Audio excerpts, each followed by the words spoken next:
ఓం శ్రీ గురుభ్యో నమ. శ్రీ మహాగణాధిపతయ నమ. శ్రీమాత్రే నమ.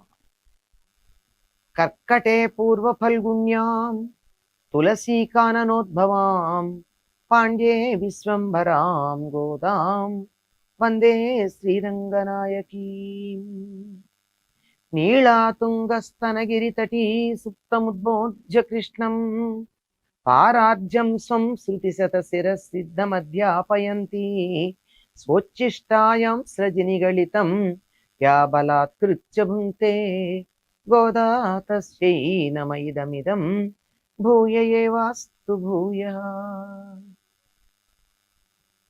శ్రీ భూనీలా సమేత గోదారంగనాథ స్వామినే నమః. கழவைகள் சென்று காணம் சேருந்துண்போம் அறிவொன்றுமில்லாதன் பாய்க்குலத்து உந்தன்னை பிறவி பெருந்தனை புண்ணியம் நாமுடையோம் புழை ஒன்றுமில்லாத கோவிந்தா உந்தன்னெட்டிரவேல் நமக்கிங்காளிக்க ஒழியாது அறியாத பிள்ளைகளோம் அன்பினால் உந்தன்னை சுருபேரளைத்தனவும் சீரி அருளாதே இழைவாணி தாரை பழை ఏలోరెంబావాయ్. ఓ శ్రీకృష్ణ, శ్రీకృష్ణ అన్నంత మాట ఉత్సమాకు లేదు. ఇప్పుడు నిన్ను చిన్న చిన్న పేర్లతోనే పిలుస్తాం. కన్నా మొదలైనటువంటి పేర్లతో పిలుస్తూ ఉంటాం. చిన్న పేరు అంటే ఆయన పెద్దవాడయ్యుండి నిజంగా పెద్ద పేరు ఉంటే కూడా నేను చిన్న చిన్న పేర్లతో పిలుస్తున్నాం. ఎందుకు అంటే దాన్ని నువ్వు మమ్మల్ని క్షమించాలి. తెలియక ఆ విధంగా కోపం తెచ్చుకోకుండా మమ్మల్ని మన్నించాల్సి ఉంటుంది ఆ చిన్న పేర్లతో పిలిస్తే. ఎందుకు అంటే మాకు పనే ఉంది, పశువుల వెంట వాటిని మేపడానికి అడవికి పోతాం. అక్కడే ఎటువంటి నియమాలని పెద్దగా పాటించకుండా తిని జీవించుండడమే ప్రయోజనంగా తిని తిరుగుతూ ఉంటాం. మేము నిద్రలేవంగానే ఆలమందల్ని తోలుకుని అడవులకు వెళ్ళిపోతారు. అక్కడికి రాత్రి వండిందో పొద్దున వండిందో ఏదో ఒక పదార్థం మూట కట్టుకుని తీసుకెళ్తారు, చద్ది మూట. తీసుకెళ్ళిన తర్వాత ఎప్పుడు ఆకలేస్తే అక్కడ కూర్చుని తినేస్తారు అడవిలో అందరూ కలిసి. ఇవన్నీ కృష్ణుడు వీళ్ళందరూ సర్ది కలిసి తిన్నటువంటి సందర్భాలు మనకి అద్భుతమైన వర్ణన ఉండనే ఉన్నాయి. కృష్ణుడే తిన్నాడు, అతడితో పాటు గోప బాలకులు తిన్నారు. గోపికలు కూడా కొన్ని సందర్భాల్లో వాళ్లే ఆవుల మందల్ని తోలుకుని వెళ్ళవలసిన పరిస్థితి వస్తుంది, వెడతారు. వెళ్ళకపోయినా వాళ్ళ వంశంలో మగవాళ్ళందరూ ఆ పని చేస్తూ ఉన్నారు. వీళ్ళు ఇళ్లల్లోనూ అటువంటి పనులే చేస్తున్నారు. కనుక నిద్ర లేచిన దగ్గర నుంచి ఆవుల వెంట అడవికి వెళ్ళడం అనేటటువంటి పని మీద ఉన్నటువంటి మేము అక్కడే ఏదో తినేస్తూ పెద్దగా శుచికి సంబంధించిన నియమాలు పాటించట్ల. మరి ఎందుకు తింటున్నామంటే జీవించటం ప్రధానం కదా. బతికుండాలి గనక తింటాం, ఆకలేసినే తింటున్నాం. అంతేగాని దానికో నియమము మొదలైనటువంటివి ఏం పెట్టుకోలేదు. అందువల్ల ఏమీ జ్ఞానం లేదు మాకు. అటువంటి మా గోపవంశంలో మాతో పాటుగా సజాతీయుడవై నువ్వు జన్మించావే, మా పుణ్యం ఏమిటయ్యా అంటే అదే. అంటే ఇటువంటి అడవిలో ఆవుల్ని మేపుకుంటూ తిరిగే జాతిలో నువ్వు జన్మించటం వల్ల ఆ జాతిలో ఉన్న మేమందరం పుణ్యాత్ములమే. మాకు పుణ్యం ఉంది, లేకపోలా. ఆ పుణ్యమంతా నువ్వు మా జాతిలో జన్మించటం వల్ల వచ్చింది. మాకెన్ని లోపాలున్నా నువ్వు దాన్ని తీర్చగలవు. ఎందుకంటే ఏ లోపం లేనివాడివి. తన దగ్గరే లోపాలుంటే అవతల వాళ్ళకి లోపాలు ఎలా తీర్చగలుగుతాడు? తీర్చలేడు. తన దగ్గర లోపం లేదు గనక పూర్ణుడు, పరిపూర్ణుడు, నిండుగా ఉన్నవాడు, నిండైనవాడు, లోటేం లేదు. ఏ లోటు లేనటువంటి నువ్వు మాకున్నటువంటి లోటుని తీర్చగలిగినటువంటి వాడివి అవుతావు. నీతో మాకున్నటువంటి సంబంధం వదులుకుంటే పోయేటటువంటిది కాదు. ఎందుకంటే పుట్టుకతో వచ్చినవి ఎట్లా పోతాయండి?